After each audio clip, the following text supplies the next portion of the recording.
The weekend is here, and if you're looking for some family-friendly entertainment, we've got some really good options to tell you about. Ephraim Graham recently spoke with Bob Waliszewski with Plugged In Online to find out what's worth watching. So Bob, we've been hearing all about 90 Minutes in Heaven based on the true story of a man who died in a horrible accident, went to heaven, but then came back to tell us all about it. What did you think of it? Pastor Don Piper. What a good film this is. By the way, we're having quite a role right now in faith-based films. I mean, War Room came out just a while back. Now we have 90 Minutes in Heaven. This story, 90 Minutes in Heaven, based on Don Piper's book. He was a pastor.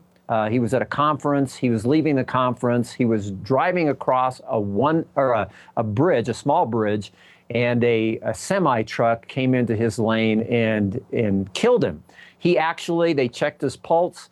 He was dead. They left him. For 90 minutes, they left him. And then there's the traffic backed up. Another pastor who was in the conference didn't know it was Don Piper, just walked through this long line of cars and got up to the car and asked the first responders if he could pray for the person in the car. They said, no sense, he's dead. He said, well, do you mind if I do it? No, he's dead. Well, do you mind if I do it?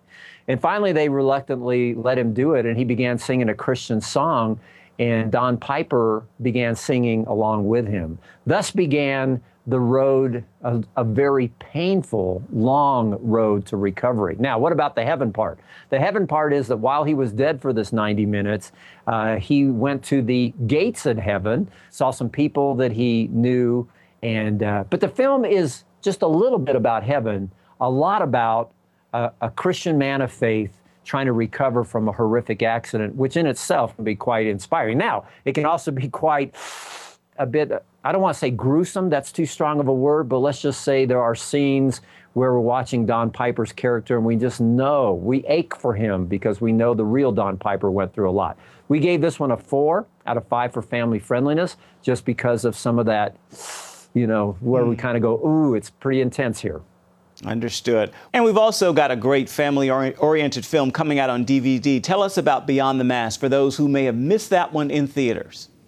This faith-based film is a real winner for families. I've said often that we need a action adventure, something that kids can get into, something that's not, overly bloody and gory. And Beyond the Mask is not only faith-based and has a great Christ-centric message, but it's set in 1776. This period piece is just an interesting, well done. There's explosions, there's action.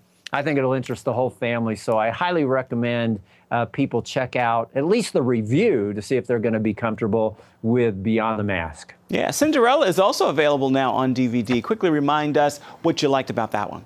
Well, another winner. We gave a 4.5 out of 5, and Cinderella's real name is Ella, and this is a live-action telling of Ella's story. And I might say one of the reasons why I really like this film is, unlike the 50s animated version, there's a very strong emphasis on Ella being kind and a woman of courage.